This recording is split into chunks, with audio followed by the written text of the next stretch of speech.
முழுசா ஒப்பு கொடுத்துட்டு ரெண்டு கையும் தூக்கி இருந்தோம். சரண்டர்.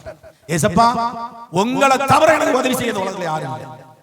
நான் யாரையும் நம்பல ஏசப்பா, உங்களை மட்டும்தான் நம்புறேன். நீங்க எனக்கு உதவி செய்ய முடியும் அப்படின்னு நம்பும் பொழுது ஆபிரகாம் நம்பினான். சாராள் தான் நகைத்தாள்.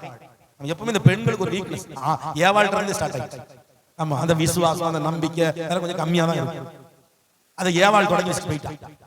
புருஷர்கள் எப்படி இருப்பாங்கன்னா கொஞ்சம் ரைட் சாதிச்சிடலாம், இதை முடிச்சுக்கலாம் நம்ம அப்படி ஒரு எண்ணம் வரும்.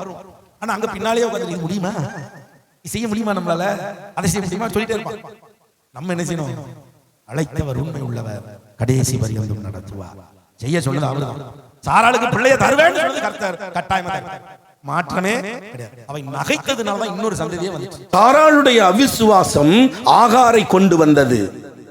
ஆகார் மூலியமாக இஸ்மவேல் வந்தான். எச்சரிக்கையா இருங்கள், விசுவாசத்தோடு இருங்கள்.